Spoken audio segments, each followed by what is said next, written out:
Avec vous sur Sud Radio, bonjour à mes débatteurs qui sont là sur Sud Radio pour commenter l'actualité. Aujourd'hui, Hassen Amou, responsable associatif, fondateur du collectif marseillais Trop jeune pour mourir. Bonjour Hassen. Bonjour. Judith Weintraub, grand reporter au Figaro Magazine. Bonjour Judith. Bonjour Valérie. Jérôme Dubus, vous êtes conseiller La République En Marche de Paris. Bonjour à vous. Et bonjour Bertrand Soublet, ancien général de gendarmerie, vice-président du mouvement de Rafik Smati, Objectif France. Bonjour à vous également. Marion Maréchal refuse de s'excuser en tant que blanche. Qu'en pensez-vous? On va commenter évidemment cette phrase et puis également cette intervention politique. On va y revenir avec vous. Christophe Castaner peut-il rester ministre de l'Intérieur? Y a-t-il urgence à remanier ce gouvernement? Pour évoquer également le cas de Madame Belloubet. Et puis Emmanuel Macron doit s'exprimer dimanche, donc accélérer le déconfinement, c'est certainement l'une des choses qu'il va évoquer. Et puis on va revenir avec vos coups de gueule sur l'histoire d'Autant en emporte le vent et avec le lot d'absurdités qui nous est infligé tous les jours à propos d'œuvres d'art, voilà. On va y revenir dans un instant. Petit tour de table. Judith, commençons avec vous. C'est un coup de cœur. Oui, c'est un coup de cœur, mais c'est un coup de cœur étranger. C'est pour les pilotes de la Lufthansa. Est-ce que vous m'entendez ? Oui, on vous entend très bien. D'accord, parce que j'ai des messages de mon ordinateur qui me disent que non. Ah bon. Donc, ce sont les pilotes de la Lufthansa. Lufthansa, compagnie allemande, première compagnie allemande, mais compagnie totalement privée depuis 1997, qui ont proposé de renoncer à 45% de leur salaire pendant au moins 2 ans pour sauver les 22 000 emplois menacés. Alors, pour info, les pilotes allemands travaillent beaucoup plus de la Lufthansa que les pilotes d'Air France. On est à 580 heures par an pour Air France. Pour Air France et 840 pour Air France et 840 heures pour la Lufthansa. Pour les salaires, c'est pareil. La Lufthansa, c'est un peu plus de 9 000 euros par mois en moyenne. En France, c'est 14 000 euros. Et pourtant, je ne vois pas en France, et à Air France notamment, le moindre que ça allait se transformer en coup des pilotes. En coup de gueule, mais même du patron d'Air France, Benjamin Smith, qui va toucher un bonus, donc une rémunération supplémentaire sur son salaire de 768 000 euros. C'est une décision qui a été prise lors de l'Assemblée générale de la compagnie Air France le 26 mai dernier. Donc c'est pas comme si ça avait été fait avant le Covid. Donc en connaissance de cause, il va toucher 768 000 euros de plus, alors que la France, on le rappelle, s'est engagée à verser 7 milliards d'euros à la compagnie, que les Pays-Bas également, puisque c'est Air France KLM, vont également donner de l'argent. Donc on a un petit peu de mal à comprendre effectivement ces bonus, alors qu'il y a d'autres patrons français qui ont renoncé à ces bonus. Donc vous avez raison de le souligner. Un petit commentaire sur les uns et les autres sur ça. C'est 2 choses différentes là. Il y a la rémunération du dirigeant et il y a un accord collectif qui est digne de l'Allemagne, parce qu'on sait très bien que les rapports sociaux en Allemagne ne sont pas les mêmes qu'en France, c'est le moins qu'on puisse dire. Et là, on est dans un accord de co-gestion de l'entreprise auquel l'Allemagne nous a habitués et qui est tout à fait symbolique. Effectivement, je suis assez d'accord avec Judith sur le sujet. Alors en France, c'est possible depuis la loi Pénicaud, puisqu'il y a des accords de performance collective qui peuvent être faits dans l'entreprise. C'est compliqué. Je pense qu'on aura de bons indicateurs, parce qu'il y a un certain nombre d'entreprises, alors pas forcément des entreprises à caractère national, peut-être des entreprises de moindre envergure que Lufthansa ou Air France, mais il y a des négociations dans un certain nombre d'entreprises pour mettre en place ces accords de performance collective qui pourraient demander aux salariés de travailler plus ou de baisser une rémunération, mais en contrepartie, puisque ce sont les syndicats qui demandent, il n'y aurait pas de licenciement. Donc il faut attendre un peu pour voir ce que ça va donner, mais soyons optimistes dans ce domaine. Alors, pour être quand même très précis, ça concernait le bonus 2019 et Ben Smith a annoncé qu'il allait renoncer à 25% de son salaire et qu'il renoncerait à son bonus 2020. Donc, je modère mes propos. Voilà, je pense que tout le monde va faire des efforts. Valérie. Modération, absolument. Il faut être complet. On va passer à vous, Hassen Amou. C'est un coup de gueule. C'est un coup de gueule et à la fois une inquiétude. Cela concerne des milliers d'élèves décrocheurs. Alors dans notre pays, c'est un peu plus de 100 000 décrocheurs par an, généralement chaque année. Ces dernières années, le chiffre était en baisse. Et on est arrivé à reconquérir un peu et enrayer un peu ce phénomène. Et là, avec l'absence des cours et l'absence de l'école sur une aussi longue période, puisqu'on sait que le retour à la normale ne se fera pas avant plus ou moins septembre, moi, je pousse un petit peu un cri d'alarme parce que je suis un peu inquiet en réalité du nombre de personnes en difficulté qui vont soit se laisser décourager et qui ne parviendront pas à rattraper le retard accumulé tant il sera compliqué pour eux, parce que quand vous êtes dans une vitesse d'apprentissage à l'année, que d'un seul coup, de manière brutale comme cela a été, on n'est plus à l'école pendant plus ou moins à peu près 4 mois, ça devient un peu inquiétant. Oui, c'est inquiétant maintenant. C'est tout un système effectivement qu'il faut peut-être revoir et remettre en place.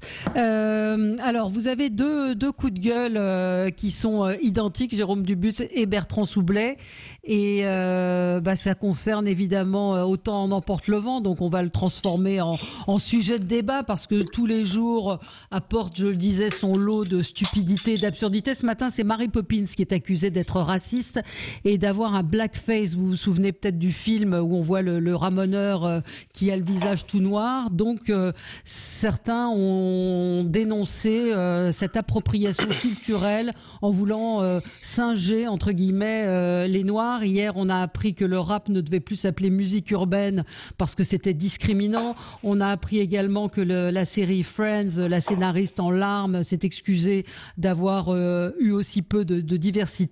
Et puis l'émission Cops aux États-Unis, qui est une sorte d'émission où on voit des policiers arrêter des délinquants, eh bien elle a été déprogrammée parce qu'il y avait trop de noirs. Donc voilà, en plus on nous demande donc de déboulonner la statue de Colbert. Jusqu'où on va aller? Donc je vous laisse peut-être Bertrand Soublet la parole. Vous vouliez réagir en particulier sur à Autant en emporte le vent? Oui, Valérie, je pense que tout ça est à la fois ridicule et déconcertant. Je suis très surpris par cette hystérie qui s'empare de certains et qui voudraient faire des arts en général et du cinéma en particulier une vérité historique. Ça n'a strictement aucun sens. Introduire en plus a posteriori le politiquement correct dans l'art, c'est à la fois une incongruité, une manipulation, une forme de censure absolument révoltante. Donc franchement, je pense qu'il y a des gens qui n'ont rien d'autre à faire que ça.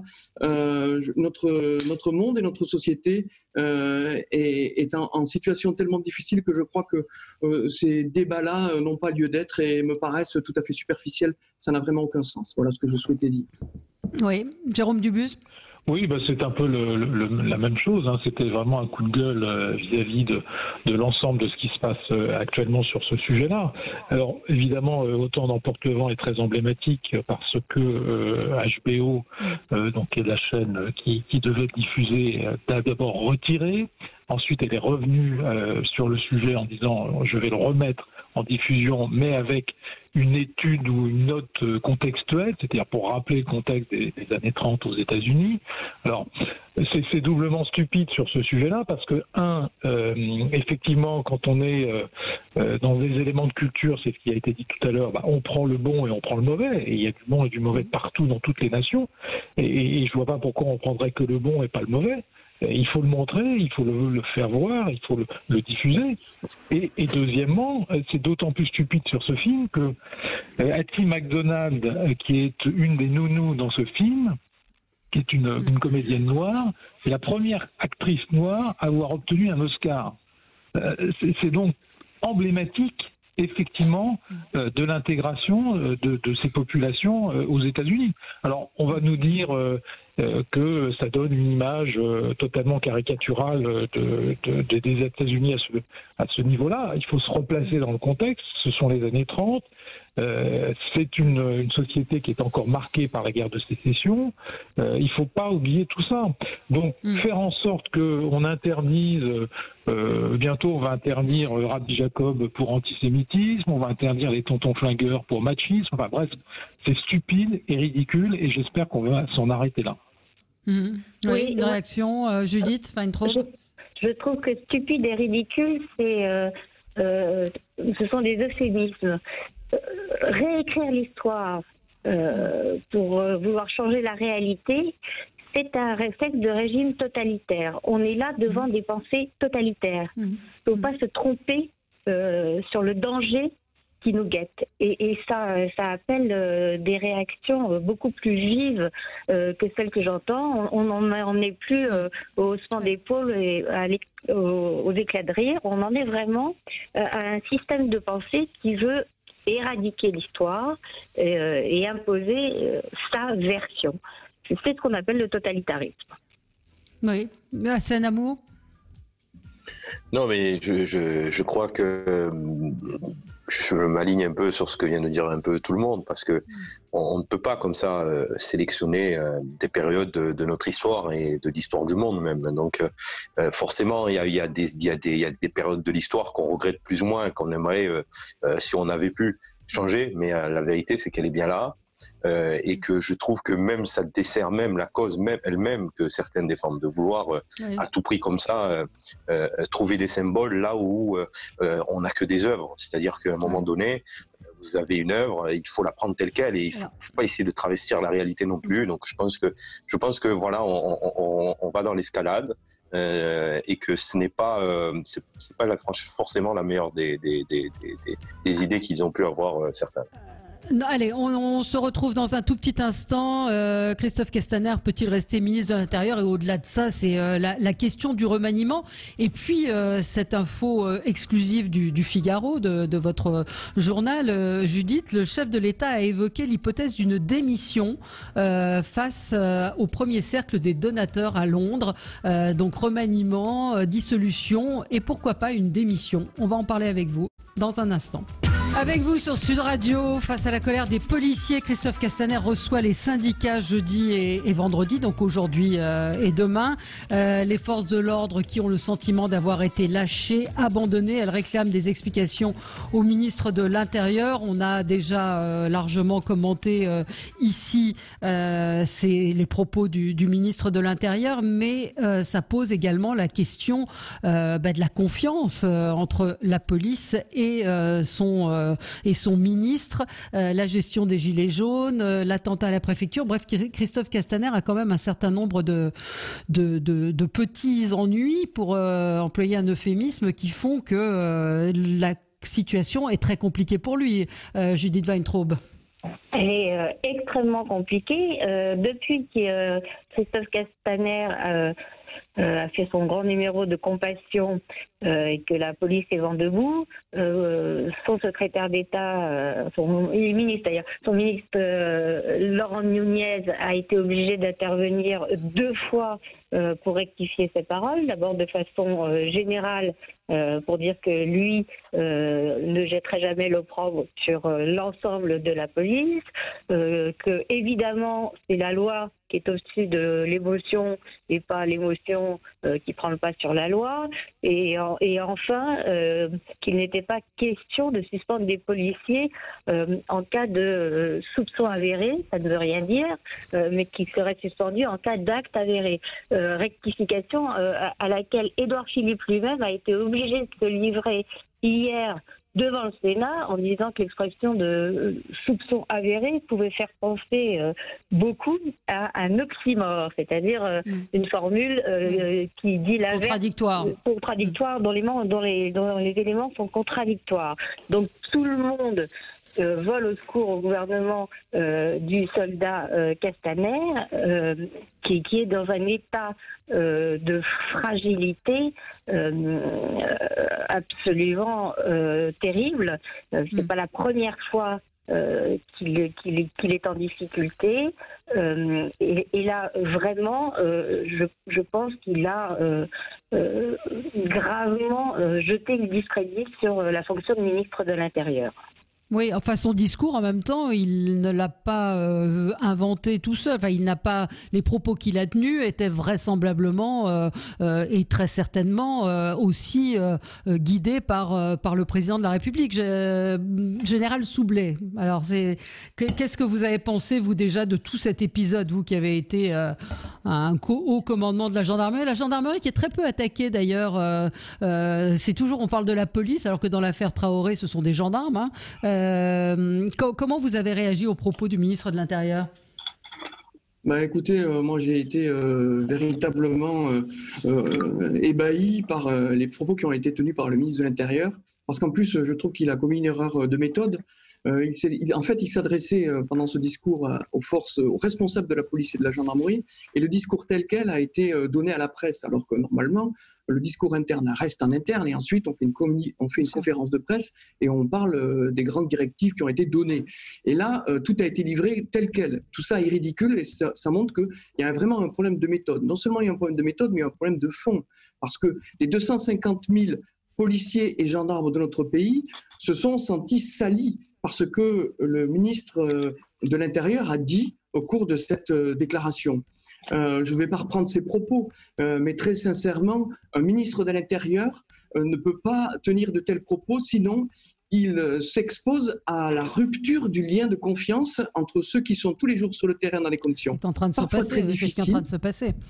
Et donc là, manifestement, je crois que le point de non-retour est dépassé. Et que Christophe Castaner a un costume qui est bien trop grand pour lui et qu'il doit quitter le ministère de l'Intérieur avant que les choses ne dégénèrent, parce que je reçois des milliers de messages en ce moment, parce que j'ai beaucoup de contacts avec les policiers et les gendarmes en ce moment, et c'est unanime.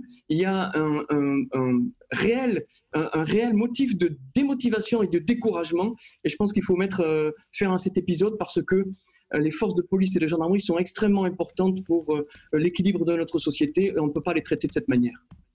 Oui. Hassan Amou ? Non, moi je crois que le gros problème de Christophe Castaner a été de faire des choses un peu unilatéralement. Il y a des syndicats, il y a les commissaires de police, il y a des interlocuteurs. Vous m'entendez ? Oui.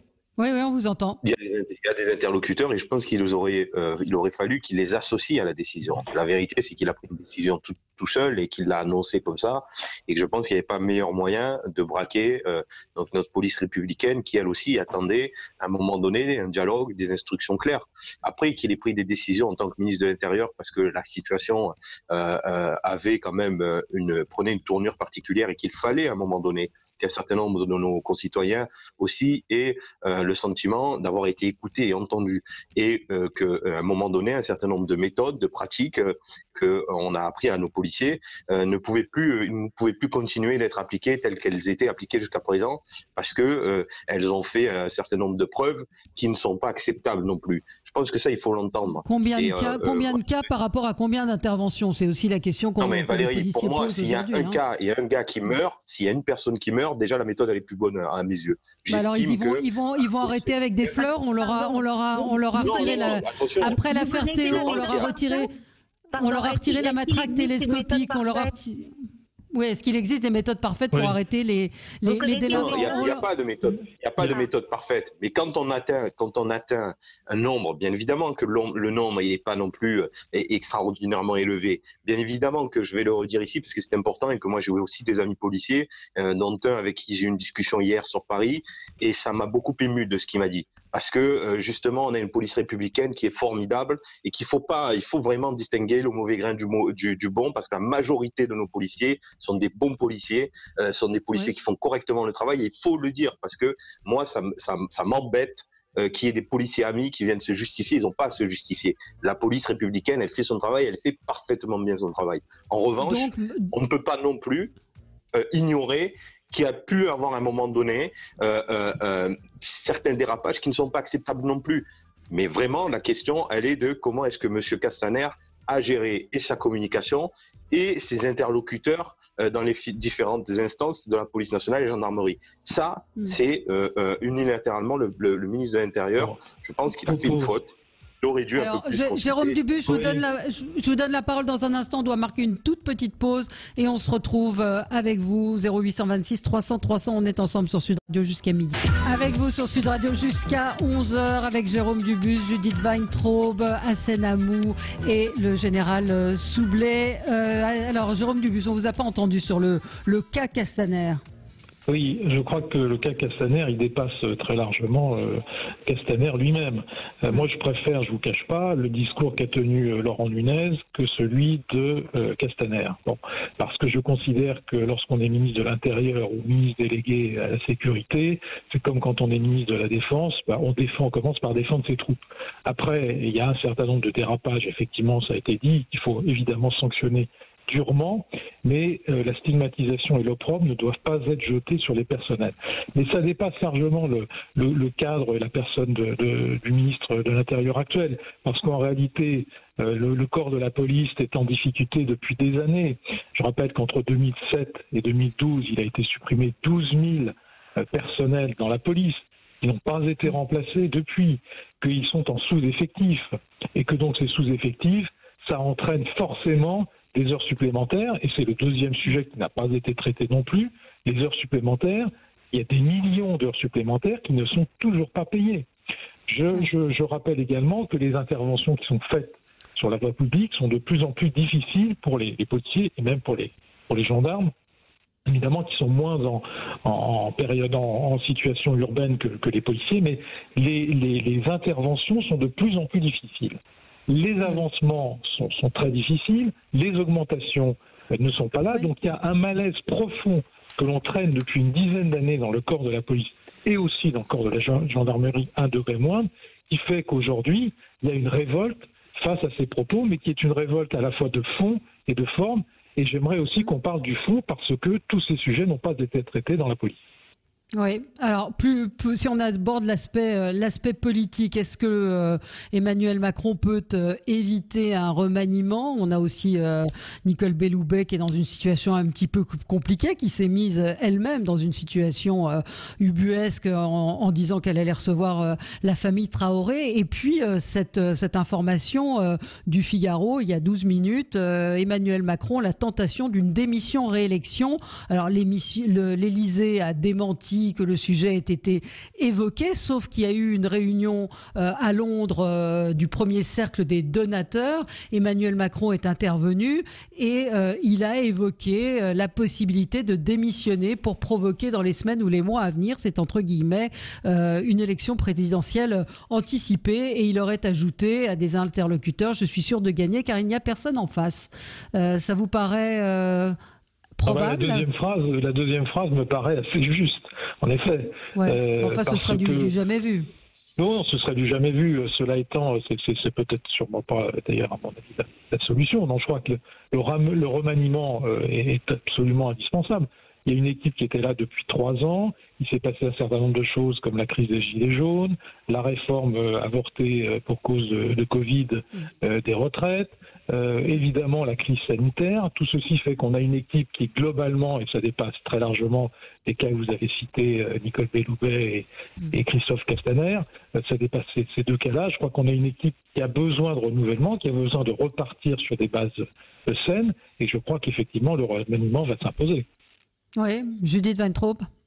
Ce que ça montre surtout, c'est que Emmanuel Macron, et c'est tout à son honneur, est conscient de son énorme problème de légitimité et de la nécessité absolue dans laquelle il se trouve de devoir la reconquérir pour pouvoir terminer son mandat. On en est là. Problème de légitimité personnelle, problème d'équipe. On a parlé des ministres en difficulté. On pourrait aussi parler de la République en marche et de la majorité. Et puis problème de projet. À l'heure qu'il est, toutes les informations dont on dispose donnent le sentiment que Emmanuel Macron, qui a promis de se réinventer, ne sait pas comment.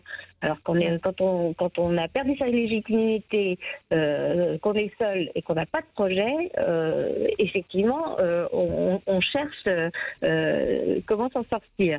Les solutions qui s'offrent à lui, on les connaît, hein, les solutions institutionnelles classiques. D'abord le remaniement. Problème, Édouard Philippe est beaucoup plus populaire qu'Emmanuel Macron. Alors virer un Premier ministre populaire, c'est toujours à ses risques et périls. Dissolution, là pour le coup, la République en marche serait à peu près sûre de devenir très minoritaire.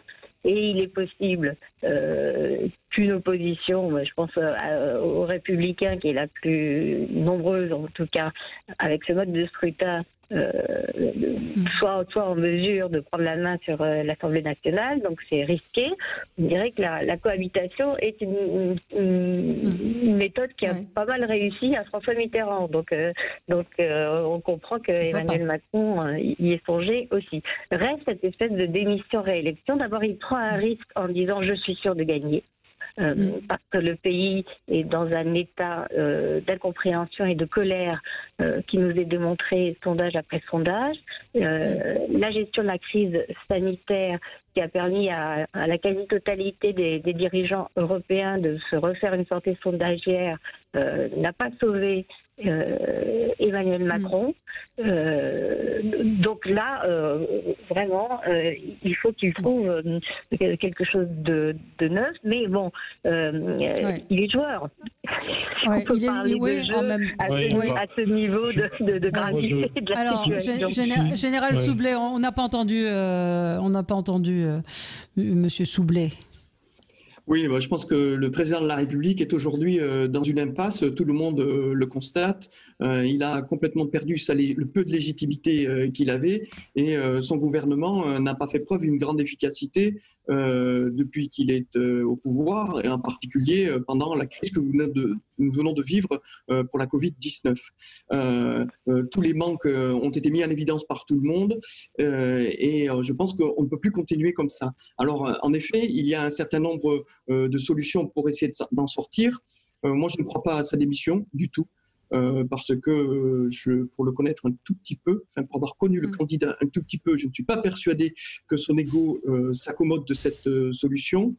En revanche, peut-être qu'un remaniement, de toute façon, lui, il s'impose, ça c'est clair, mais une dissolution de l'Assemblée nationale me paraît être aussi, et comme disait Judith, une solution qui est intéressante parce que tous ceux qui ont finalement, notamment François Mitterrand, ont dissous, s'en sont toujours très bien trouvés. Donc ça peut être un calcul politique très intéressant pour lui. En tout cas, ce qui est clair, c'est que nous ne pouvons pas rester dans la situation actuelle parce que la France est en train de devenir une espèce de marmite dont le couvercle va sauter.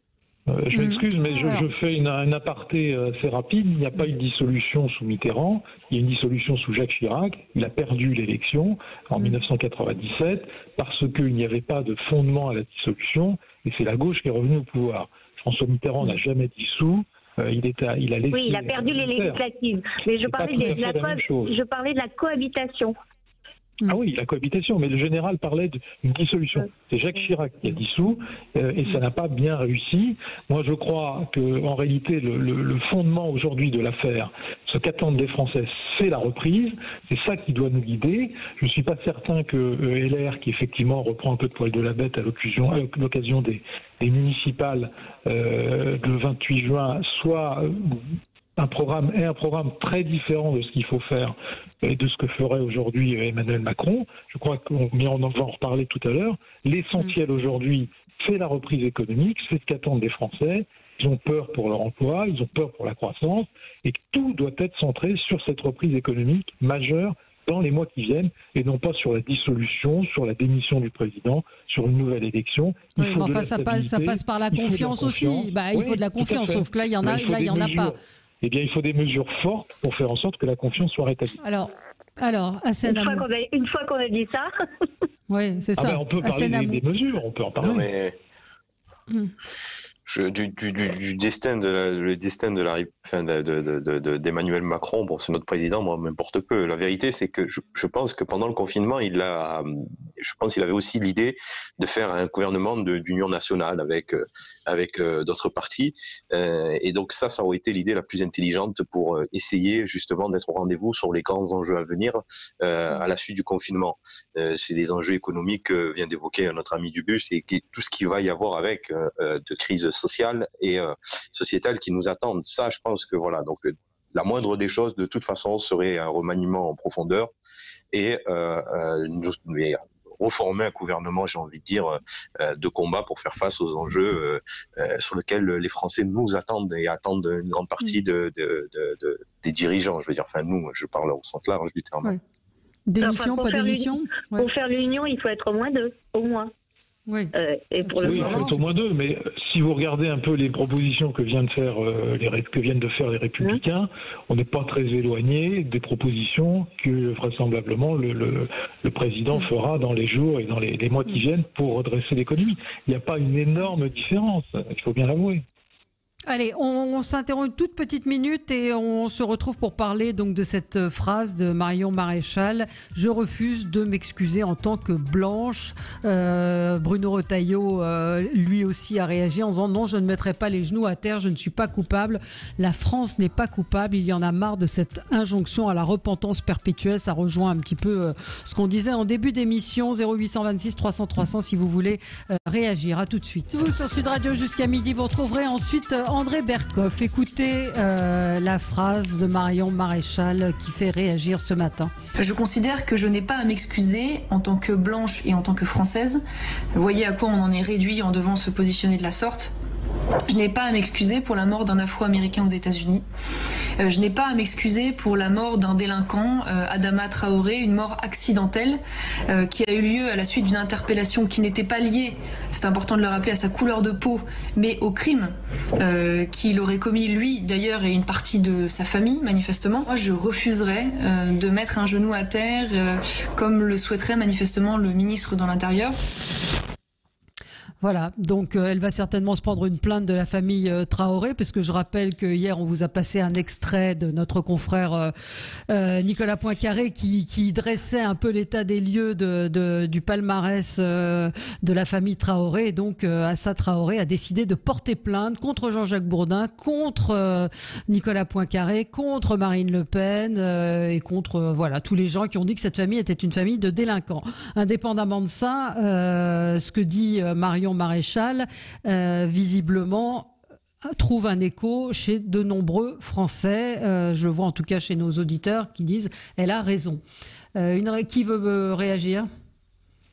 Moi, je crois que dans ce que vient de dire Marion Maréchal, il y a un double usage. Il y a d'abord un usage externe, parce qu'effectivement, elle vient de temps en temps dire qu'elle existe et qu'il ne faut pas l'oublier. Alors après, ce qu'elle a dit sur le fond, évidemment, moi je suis parfaitement en désaccord avec ce qu'elle dit. C'est pas en tant que blanche qu'on doit s'excuser. D'ailleurs, on n'a pas non plus, il n'y a pas eu d'excuses de la part d'un certain nombre de gens. Je crois que c'est en tant qu'individu qu'il faut condamner ce qui s'est passé. Et j'aurais bien aimé qu'elle le condamne en tant que femme, en tant qu'individu, non pas en tant que blanche, en tant que française, peu importe. Mais en tant que femme et en tant qu'individu, elle aurait dû le faire.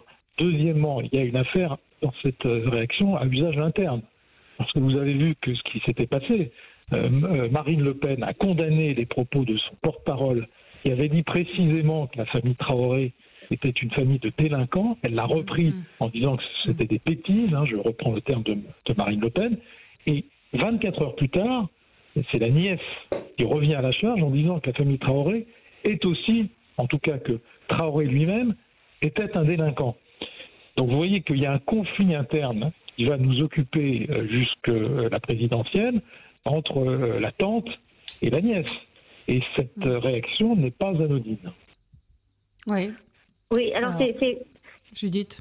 C'est bien pratique de se focaliser sur une explication qui fait appel à de la cuisine politique interne au Rassemblement national, parce que ça évite vous ne pouvez pas nier, Judith, quand même, qu'il y a une affaire à usage interne. Ça ne m'intéresse pas. Ce qui m'intéresse, c'est que Marion Maréchal exprime ce qui est, à mon avis, le sentiment dominant en France, c'est qu'effectivement, on n'a pas à s'excuser, à mettre un genou à terre, comme Christophe Castaner, encore lui, avait proposé de le faire. C'est exactement comme si les Français juifs demandaient à tous les Français de s'excuser pour la rafle du Veldiv où 13 000 juifs ont été déportés en grande partie par la police française. C'est du même acabit. C'est une façon de pousser à la guerre civile, à la fracturation de la société. Et en plus, c'est une victimisation qui nuit d'abord à ceux qu'elle est censée aider ou qu'elle est censée promouvoir. Mettre dans la tête des descendants de populations immigrées qu'ils sont, quoi qu'il arrive, des victimes, que de toute façon la société les empêchera de s'épanouir, de trouver un travail, de trouver un logement, c'est le plus mauvais service à leur rendre, c'est délétère. Sauf que ils sont français. Alors attendez, on va pas faire juste une remarque. Ils sont français pour la plupart du temps. Pour la plupart d'entre eux, ils sont français. Pas dit contraire. Oui, mais sauf que ils sont français aussi bien que Madame Marion Maréchal. Oui, mais quel rapport Hassan Amou. Oui. Moi,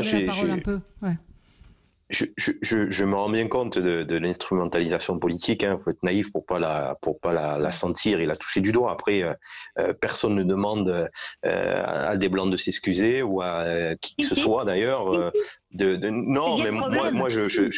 C'est ce que demande Assa Traoré demain. Assa Traoré demande à ce que la manifestation, que les policiers s'agenouillent. Tout à l'heure, vous avez dit quelque chose.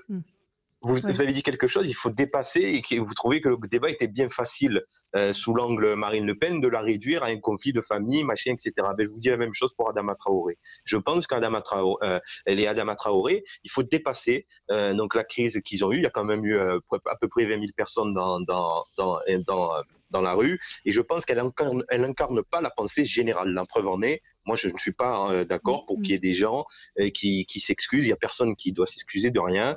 Il y a des choses à changer, il y a des choses à faire évoluer.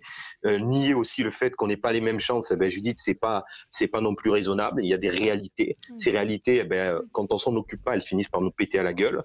C'est comme ça. Donc il faut évoluer, il faut faire évoluer le débat, il faut faire évoluer la relation, police et habitants, que ce soit des quartiers ou tout simplement police citoyen, quoi. Voilà, il faut faire évoluer cette relation-là. Il faut reconnaître là où il y a eu des erreurs. Il ne faut pas tomber dans l'excès. Aujourd'hui, on est dans l'excès dans tout, c'est-à-dire dans la communication, la surcommunication et récupération politique. Moi, j'y étais à République. Je me suis bien rendu compte que le rassemblement à République, à l'appel des partis de gauche, n'était pas une réussite. Elle n'était pas une réussite parce que je pense que les gens, ils n'avaient pas envie de se retrouver dans un cadre politique. Les gens, ils ont envie de parler de leurs problèmes. Mais parce que vous avez le sentiment que Assa Traoré, c'est pas politique ?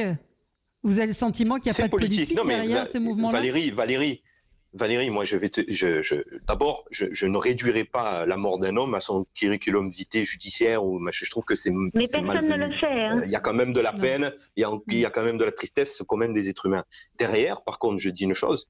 Oui. Tu as raison, Valérie. Adama Traoré, ils en ont fait un combat politique. Et d'ailleurs, les conditions dans lesquelles ils ont importé le débat en France et la manière dont ils ont réussi à capter la lumière, c'est discutable. Voilà. Mais je pense qu'il y a des gens aussi qui ont été dans la rue, qui ne sont pas réellement venus en signe de soutien à Adama Traoré. Ça serait un mentir que de dire ça. C'est pas vrai.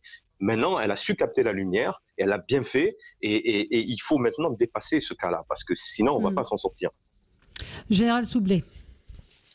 Oui, moi, déjà, pardon, je reviens un petit peu en arrière sur le sujet précédent, mais je voudrais dire à M. Jérôme Dubus qu'il se trompe parce que François Mitterrand a signé 2 décrets de dissolution en 81 et en 88. Donc voilà, il ne faut pas essayer de faire des leçons d'histoire parce que reprenez votre livre d'histoire et vous verrez qu'il les a signés, ces 2 décrets. Première chose. Ensuite, pour ce qui concerne Madame Marion Maréchal Le Pen, qui donne des leçons à tout le monde, je pense que personne ne doit s'excuser pour ce qu'il est. Et ceux qui doivent s'excuser aujourd'hui dans notre pays sont ceux qui envisagent les relations entre les individus à travers la couleur de peau et la race. Tout ça n'a strictement aucun sens. Quelle que soit la couleur de peau ou la race, les gens sont français. Et ceux qui respectent les lois de notre pays n'ont pas à s'excuser, n'ont pas à prendre la parole contre les uns et contre les autres. Et il faut faire en sorte que la sérénité revienne. Parce que les affrontements ne mènent à rien, la violence non plus.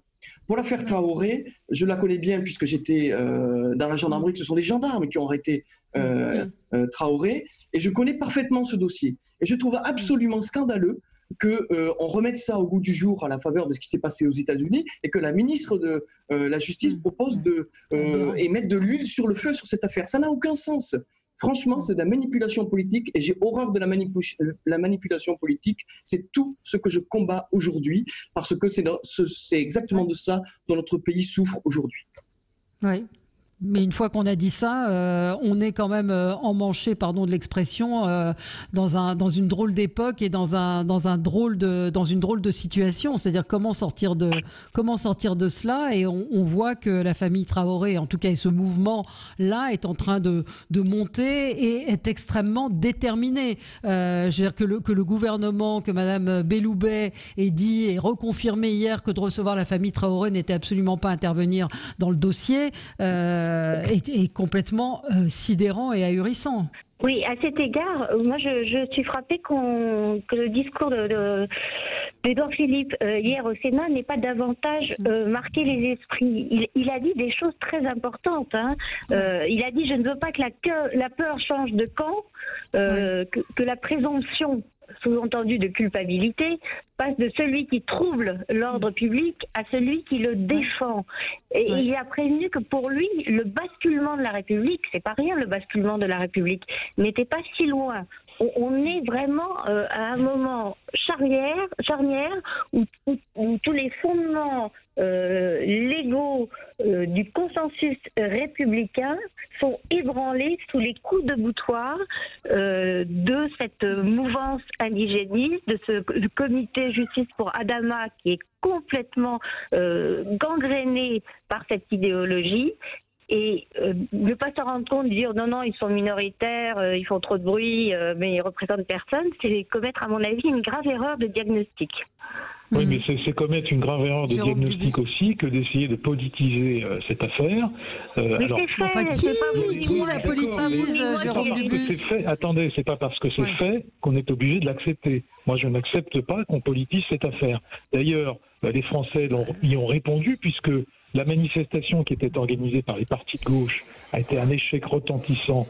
Je crois que c'était mardi soir à la République. Il y avait 2000 personnes. C'était vraiment un échec retentissant. Et dans le même sens. Vous croyez que la manifestation du comité Adama n'était pas politique ? Mais attendez, dans le même sens, les propos de Marion Maréchal, qui sont des tentatives de récupération politique à son profit, vont dans le même sens de cette récupération qui est insupportable dans cette affaire Traoré. Donc d'un côté comme de l'autre, on a des tentatives de récupération. C'est à nous, et je trouve qu'Édouard Philippe a parfaitement raison de l'avoir fait, comme Laurent Nunez a parfaitement raison de l'avoir fait également, de rétablir un certain nombre de principes et de les rappeler et de faire en sorte qu'on ne politise pas cette affaire. Oui, simplement pour le mot de la fin, moi je ne pense pas me tromper de diagnostic. Premièrement parce que je suis en lien avec les réseaux associatifs, je vais dans les quartiers, je me déplace régulièrement, je discute avec les uns et les autres. L'opportunité dont s'est servi Traoré pour importer et sur l'affaire de Floyd et pour que les gens ils sont sortis dans la rue pour une seule chose, c'est qu'ils ont eu un sentiment qu'ils n'étaient pas en France, il y avait quelques inégalités qui eux leur étaient insupportables, donc ils sont saisis de cette occasion pour sortir et aller dans la rue. Mais je ne crois pas que ça se fait unanimement à l'appel uniquement d'Adama Traoré. Et si on posait les questions aux gens, je pense qu'ils seraient les réponses vous surprendraient. Voilà, mais ce sera le mot de la fin. Je vous signale toujours pour alimenter la discussion que des statues de Christophe Colomb ont été décapitées, vandalisées, déboulonnées à Boston, à Miami, en Virginie et que Nancy Pelosi demande que les statues des confédérés du Capitole soient retirées. Et ben voilà. Je pense qu'André Berkoff va avoir un avis sur le sujet. Merci à tous les quatre. Très très bonne journée. Très bonne journée à vous, auditeurs de Sud Radio.